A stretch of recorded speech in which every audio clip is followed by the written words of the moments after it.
শঙ্কর আপদ বালায় দূর কর, বাঁকা মন সোজা কর, ভক্তর মনের আশা পূরণ কর। বোম কেদার কেদার বদ্রীনাথ জয়ানাথ কাশীনাথ দেবনাথ সোমনাথ লোকনাথ তারকনাথ মহাদেব। এই তো বাবা হরে হরে এসে গেছে বাবা ঘরে ঘরে। এ বাবা রোগ বালায় দূর করে, মনের আশা পূরণ করে। যদি থাকে রে ভক্তি নিশ্চয় হবে মুক্তি, বিশ্বাস বিলাই বস্তু তর্কে বহুদূর।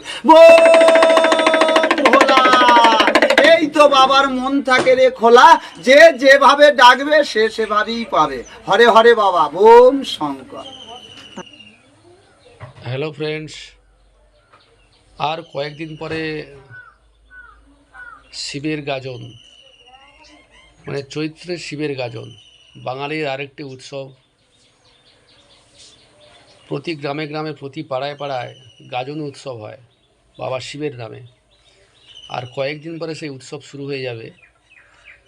তাই এক ভদ্রলোক বাবা শিব সেজে, মানে বহুরূপী যেটা বলা হয়, বহুরূপী সেজে শিব সেজে গ্রামে গ্রামে ঘুরে বাবার নাম প্রচার করছেন এবং মানুষের রোগ শোক মুক্তি দেবার উদ্দেশ্যে তার ভাষণ আপনারা শুনছেন। তো এটা একটা চিরাচরিত প্রথা, বহুদিন থেকে এই প্রথা চলে আসছে।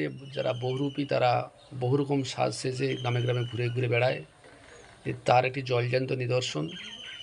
আমরা বাঙালি হিসেবে গর্ববোধ করি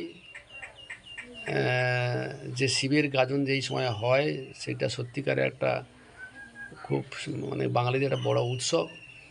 তাই আসুন সবাই মিলে এই উৎসবে আমরা সামিল হই। আর এই বাবা শিবকে আপনারা আপনাদের মনের বাসনা আপনারা জানান, যাতে করে আপনাদের মনের বাসনা পূর্ণ হয়। সবাই ভালো থাকবেন, ধন্যবাদ। আজের এই পর্যন্ত।